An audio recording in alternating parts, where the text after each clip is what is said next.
Good evening, ladies and gentlemen. My name is Trenton Mariner, and tonight we'll be discussing current fascism and totalitarianism in Europe. Let us begin here, the Reichstag, where Adolf Hitler of the Nazi Party was appointed Chancellor of Germany, and where his power grew into what we know today. The Third Reich is infamous for using police terror to keep its citizens in check. The SS secret police have over 250,000 members as of 1939. These forces have been known to target known Jews and communists. These police forces have murdered countless individuals in the territory occupied by the Nazis. This form of control is perfect for Hitler, since it allows expansion and reach of his goals without having to deal with opposing citizens.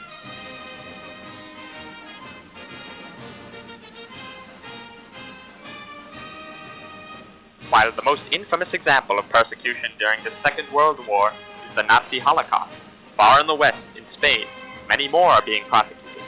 The White Terror in Spain, which saw the persecution of political adversaries and the Catalan and Basque people. This form of persecution transpires in both execution and rape of the population, specifically during the Spanish Civil War and the beginning years of the Franco regime.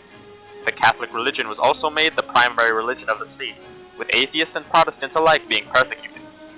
Jews and other religious minorities were also persecuted and killed, as well as any and all homosexuals. Many who were persecuted sought refuge in homes that were able to hide them. However, a majority of those persecuted had to flee from Spain.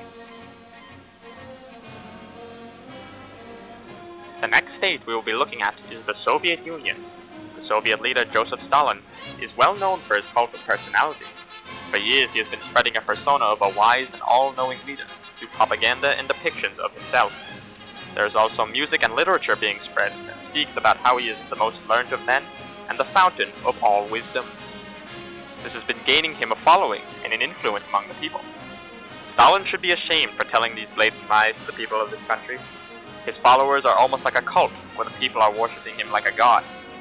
To aid this indoctrination, he also employs media censorship to keep up his persona of the wise leader and to discredit the facts.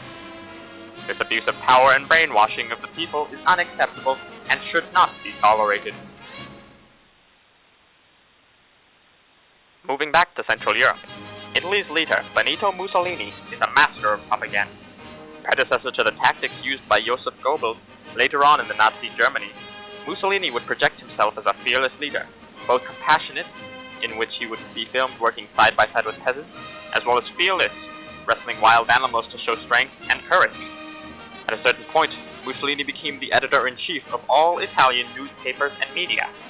Mussolini was also keen to keep out foreign press and newspaper editors and journalists to keep control of the Italian image as a peaceful and prosperous nation. These are just a few of the countless ruthless fascist states that want to take away your freedom. That's all we have tonight, folks.